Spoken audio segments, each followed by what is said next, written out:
It is Jackson Hole Day. Today is Friday, August 26, 2022, and I am Kenny Bulgari, your host of the party, and it's Jackson Hole, and more Jackson Hole. That's all you need to know, right? Markets are going to be focused, investors are going to be focused on what is said today at Jackson Hole, starting at 10 o'clock with J.J. Powell, and that's all you need to know. So, what are we having for dinner tonight? We're having the Roman-style country chicken. It's a simple recipe, but it's always good, different, and delicious. Okay, so stocks closed higher yesterday as the Jackson Hole boondoggle kicks off, right? Welcoming global elites from every corner of the world as they all flew in on their private jets, by the way, as they descend on Wyoming to discuss the state of monetary policy, the state of inflation, the state of stimulus, the root cause of what the hell is going on. Investors seemingly okay with what we're about to hear, so sit tight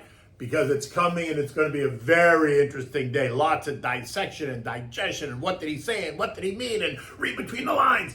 At the closing bell yesterday, the Dow advanced by 325 points, or 1%. The S&P gained 60 points, 1.5%. The Nasdaq added 210 points, or 1.7%. The Russell gained 30 points, or 1.5%, while the transports added 255 points, or 1.7%. And today is Friday, August 26th. It's T-minus 3 hours until the highly anticipated speech by none other than J.J. Powell. Oh boy, what is he going to say? This is the question of the hour. Will we hear him sing an oldie but goodie that takes us back to the inflationary days of the late 1970s? And for those of you who don't remember because you weren't here, you can click on the link that I have in my daily written note. And for those who do remember, enjoy this as you relive high school in 1977. Remember, Andrea True Connection. More. It's perfect, right? More. How do you like it? You remember that song? More. Get the cameras rolling, get the action going. That's exactly what's going to happen today. So click on the link that's in my written note and relive a time gone by. In any event, that is what's going to happen. The cameras are going to be rolling today and the action is about to get going. And don't overthink it, right? JJ is not expected to tell you what the next move is. So like I told you on Wednesday, if you're expecting for him to lay it out in a clear, concise fashion, you are about to be disappointed. If you're expecting him to pivot or go soft, you too will be disappointed. If you expect him to tell you whether it's 50 or 75 basis points, you too will be disappointed. What we should expect him to do is strap him on and take control. He needs to be aggressive, but not too much. He needs to lay out the options to make it clear that investors and the markets understand that his focus is inflation and not recession. Just to be clear, the recession will be the net result of his actions, but his focus has to squarely be on inflation. He needs to remind us that while the Fed is data dependent, the data does tell us that inflation is alive and well. It is not rolling over and dying, as some suggest. And as a result, he and his teammates must remain vigilant in a J. Powell Explains TikTok expose, because that's about what this is going to be. We can expect to see lots of little clips on TikTok, I'm sure. I expect that he's going to reiterate what we've been hearing from his team for the last 2 weeks.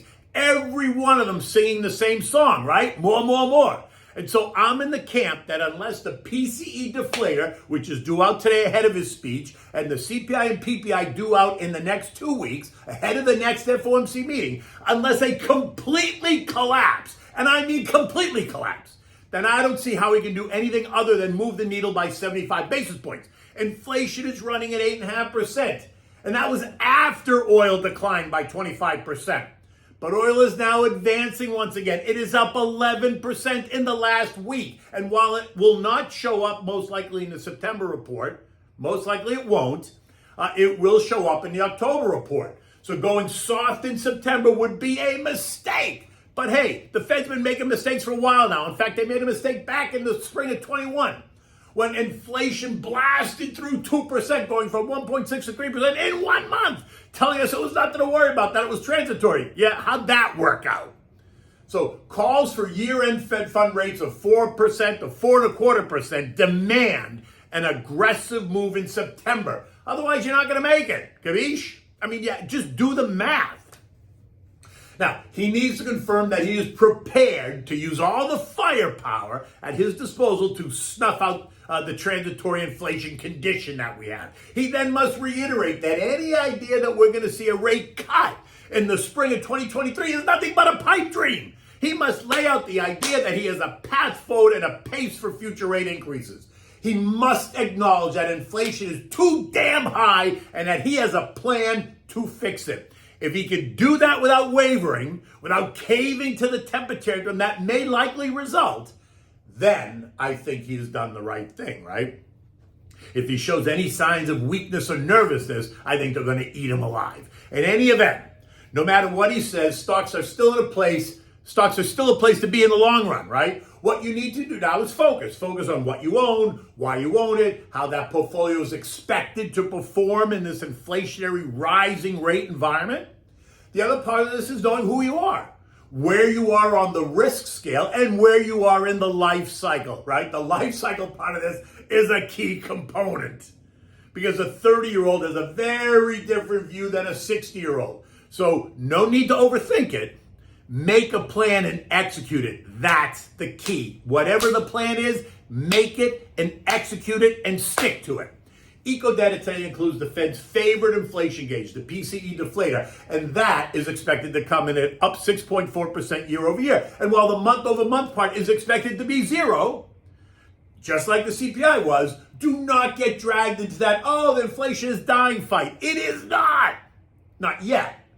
Other eco data points today include personal income up 0.5%, real personal spending up 0.4%, and wholesale inventory supposedly up 1.4%. And at 10 o'clock, we're going to get the University of Michigan sentiment indicator of 55.4, along with a one-year inflation projection of 5%. Still too damn high.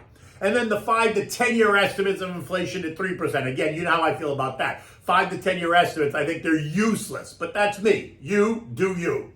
Yesterday, we saw basic materials advance by 2.3%, the best sector out of the 11 S&P sectors. Communications were up 1.9%. Financials, tech, and industrials all up by 1.6%.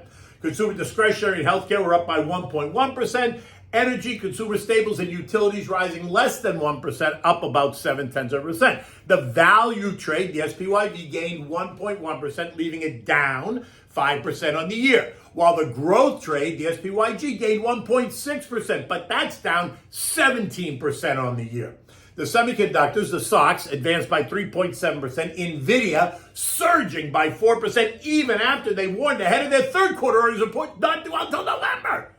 They're taking a long view of this. The stock initially sold off. It found support at the trend line at 170, and then it did a 180 and surged into the belt, closing at $179 a share, and it appears now to be stuck in this 170, 195 trading range. It's either going to break down or it's going to break up and through, and I think it's going to break up and through, but that's me. Oil's up another 1.4% today at $93.72 a barrel. It's now up 11% since a week ago.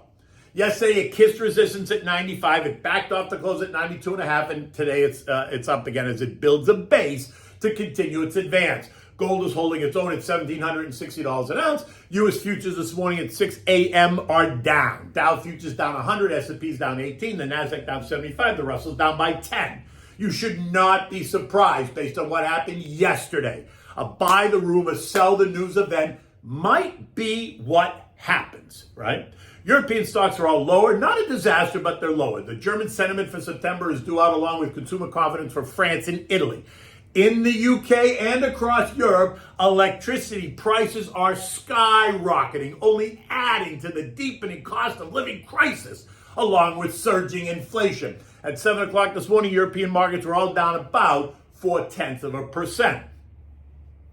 Where are we now? Okay, right. This morning we're going to learn that there are more. This morning we learned that there are more than 20 million Americans that are behind on their electric bills, and the electric bills are up 15% year over year, causing some to estimate that we're going to see a tsunami of shutoffs coming in the months ahead. Maybe Joey in the White House will consider canceling all the electric bills that are out there, considering it's going to cause people to go without electricity. So let's see how he works on that. The S&P ended the day at 41.99, up 59 points. We remain in the 4,080, 43.10 trading range, and we'll most likely do so until after Labor Day. Then we're going to hit the September-October timeframe, which is usually a seasonally difficult time for the markets and the year. Remember, September has been the worst month for stocks, right? You usually see a pullback of about 1.5% to 2% in the averages. So just get ready for that. It's nothing new. That is the way history plays out, right? And remember, we have a market that is under some pressure, right? We have a Fed that is becoming more hawkish. We'll find out today. We have a divisive tone across the country ahead of what's proving to be a contentious midterm elections. I mean, even more contentious than many midterm elections that I ever remember, right? And it's becoming, like I said yesterday, a referendum on both the current administration as well as the prior administration, which makes no sense to me, right? We've got government spending completely out of control. Taxes are rising across the board, all while the economy is beginning to roll over. So brace yourself and strap in, right? There is more chop ahead. While I do think the lows of the year, 36.25, I think those are in. Right? I'm not going to be surprised if the S&P should test a little bit lower, maybe not that low, but a little bit lower, 3,800-ish. But if the eco data continues to deteriorate really quickly, then I think it's possible that we retest the June lows at 36.25. So don't rush. Put your money to work, but put it to work methodically, right? Don't spend it all at once. Just feather yourself in and you'll be fine. Okay, so what do we have for dinner tonight? It's this Roman-style chicken, otherwise called Pollo del Paese, Lato di Roma.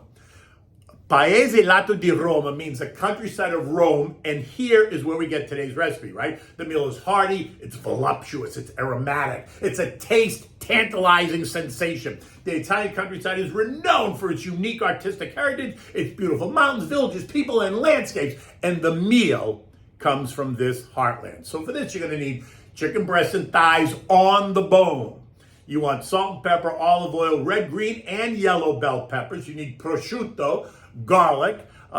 You need a can of diced tomatoes, white wine, thyme, oregano, chicken stock, capers, and parsley, right? Use the parsley at the end just for some color. The capers and the parsley, you're going to toss it at the end. But, all right, listen. You're going to begin by seasoning the chicken with salt and pepper, right? Now, in a heavy skillet, you want to heat up some olive oil. Just go 2 or 3 times around with the olive oil, and then you want to brown the chicken. When the oil gets nice and hot, you're going to brown the chicken on all sides. Once you brown it, and then remove it and just set it aside. In the same skillet, right? Go back there, turn the heat down to medium. Now you're going to add the sliced peppers and the chopped prosciutto. You're going to saute it until the peppers are soft and the prosciutto is crisp, right? Probably take you, 5 to 8 minutes, maybe, right? Depending on how much you put. Next, you're going to add in the chopped garlic, not minced garlic, sliced and chopped garlic. Cook for another minute or 2. Add the can of diced tomatoes. Now add about a half a cup of dry white wine. You know me, Pinot Grigio Santa Margherita. And then you want to add the oregano and thyme. You want to scrape the bottom of the pan, bring it to a boil. Now add back the chicken and add back about a half a cup of chicken stock. Bring it to a boil again. Now reduce the heat to simmer and cover it. Cook it for about 30 more minutes. Once it's ready, you're going to add 2 tablespoons of capers, and then you can put some chopped parsley for color. Mix and serve it on a warmed platter, family style, right? This makes a great family style dish, and you present it right in the center of the table. You're going to accompany this with a large green salad. Maybe it's arugula, spinach, bib lettuce, sliced tomatoes, red onions, cucumbers. You want to dress that. Maybe today we'll do a balsamic vinaigrette. It's your choice of what kind of wine you want. You can choose a light red wine, nothing too heavy, or a chilled white wine always works with this dish, right? You can go either way with this dish, but I would go with a lighter red, not a heavy red. I'd go with a lighter red. First of all, the heavy reds give me agita if I drink too much of it, so I don't drink too much of it. Because I hate that feeling of agita. In any event, look, it's Friday morning. We're about to get inundated with Jackson Hole. So get ready, pay attention, stay on the edge of your seat. And at 9 o'clock, I will be on with Varney and Co. on Fox Business with Stuart Varney. In any event, until Monday, take good care.